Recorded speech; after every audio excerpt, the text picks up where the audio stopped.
Hola, buenas noches, Froilán, Giselle.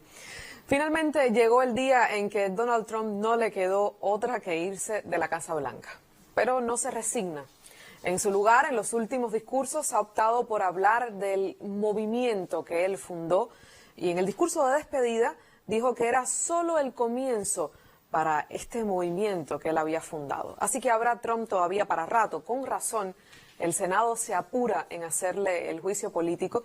No será por gusto. Intentan asegurarse de que no vuelva a nominarse y tratar de hacerlo pagar por incitar la violencia del 6 de enero, de lo que lo acusan.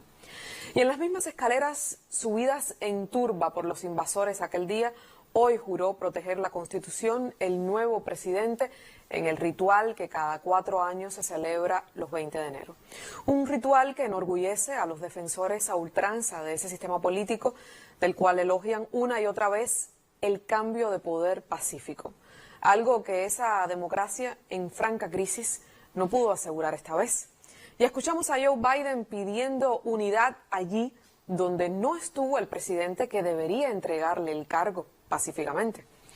En su discurso inaugural, Biden hizo lo esperable, llamar a la disidencia pacífica, a no enfrentarse a muerte por diferencias de raza o visiones políticas.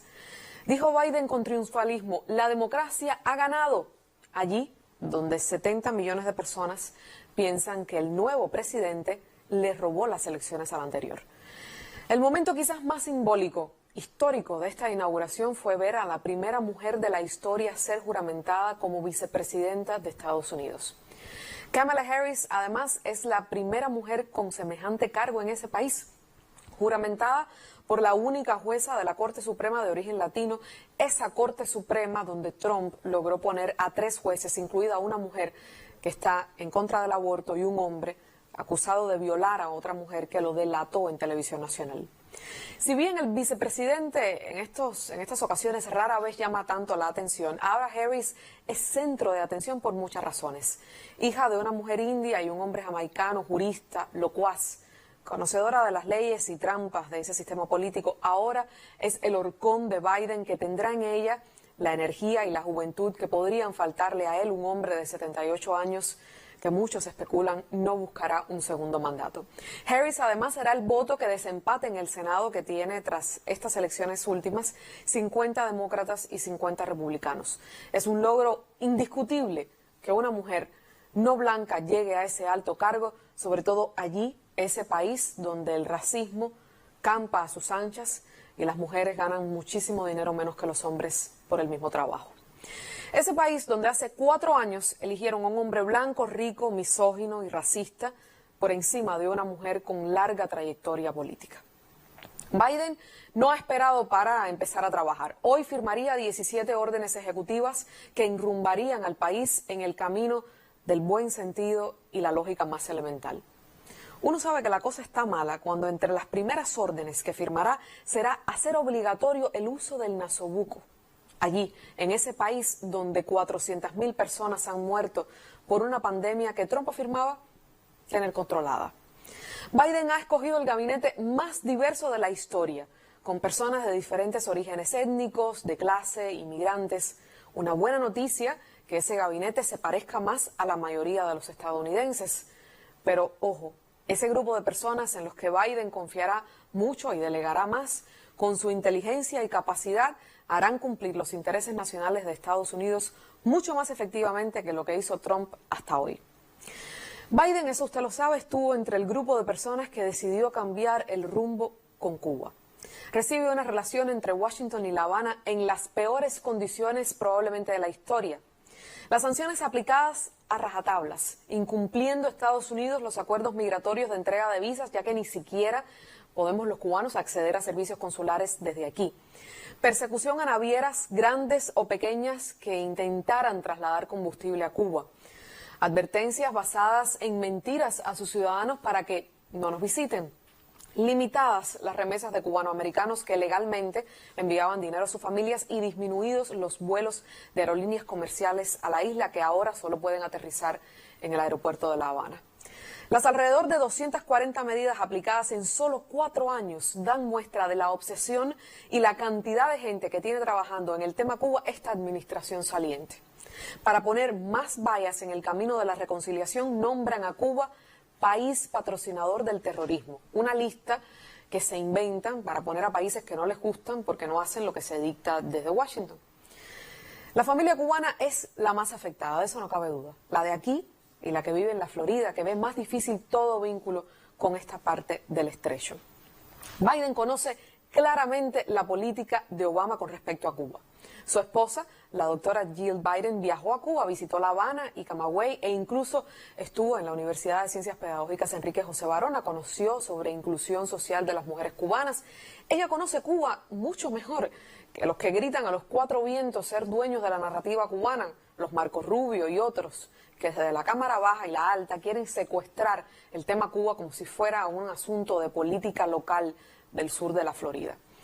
Biden tendrá que asumir prioridades difíciles en el contexto doméstico, pero en el momento en que se enfrente a Cuba, ya han dicho algunos cercanos que lo primero será levantar muchas restricciones que impuso Trump. Pero tendrá que hacer algo muy importante, que será devolverle vida a esa embajada y renovar el vínculo con instituciones cubanas. En los primeros meses debería suspender, por ejemplo, la aplicación del título 3 de la Helms-Burton, como venían haciendo los que antecedieron a Trump, y trabajar de frente y con fuerza para levantar el bloqueo hasta donde pueda hacerlo. Él sabe, como lo sabía Obama, que el bloqueo es ilegal e impide que Cuba se desempeñe en el comercio mundial como un país normal, con un costo elevadísimo para la familia cubana. No sabremos nosotros lo que ese bloqueo ha representado para nuestras vidas. La ruta está trazada en la directiva presidencial firmada por el expresidente Obama y los 22 acuerdos firmados entonces siguen vigentes.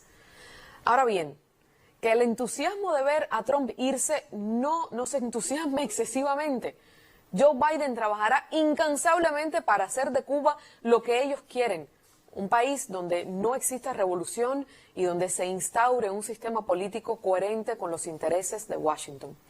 Nombrará de asesor en el Consejo de Seguridad Nacional para los temas del hemisferio occidental al colombiano Juan González, quien repitió en un artículo lo que sabemos, un artículo publicado recientemente en American Quarterly, algo que ya sabemos. Dijo, y cito, con Cuba el acercamiento no es un regalo al régimen represivo, es un acto subversivo.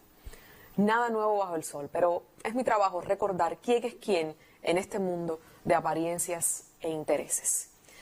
Donde la democracia sea esa que ellos quieren, ese es el sueño con Cuba. Vendrán los que digan que Cuba debe dar el primer paso, que de este lado deben apresurarse cambios al estilo americano para que Biden vea y haga. Y la verdad, yo no tengo esa opinión. Quieren llamar a un borrón y cuenta nueva y que sea Cuba quien dé muestras de buena voluntad. Será el primer día de Biden, hoy, como presidente, pero no es el primer día de Cuba con un presidente estadounidense innovando en cómo acabar más rápido con la revolución cubana. Entonces, en 4 años se aplican casi 240 medidas, todas contra la economía del país, contra comprar, vender, importar petróleo, usar las pasarelas internacionales de pago, multando o intimidando a todo aquel que quiera vínculos con Cuba. Oiga usted, más de una medida por semana en estos 4 años. Y entonces es Cuba quien debe dar el primer paso.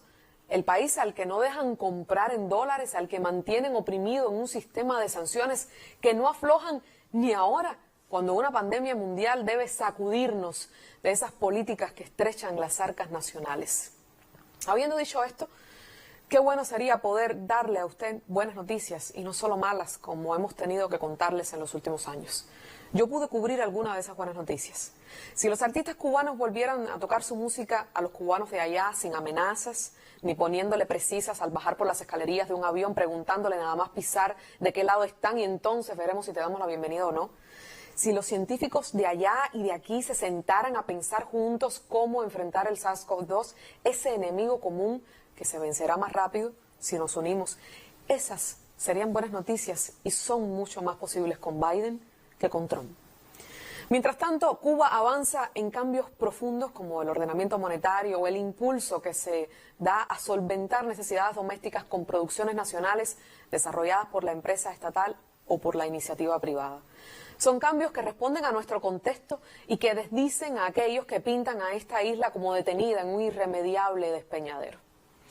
Un alivio para Estados Unidos y para el mundo que un hombre con sentido común el político que promete construir consenso allí donde parece imposible, ocupe hoy la oficina oval. Un hombre que no cree que ingerir cloro cura la COVID y cree en la ciencia y que en ella está la clave para enfrentar, por ejemplo, el cambio climático. De este lado del mundo observamos al presidente número 13 que ha tenido derrocar la revolución cubana como una tarea pendiente. Este será el primer día para Biden, pero son más de 60 años sin soltar las riendas de un país comprometido con su propio camino y no con lo que sueñan en Washington para nosotros. Manténgase informado. Buenas noches.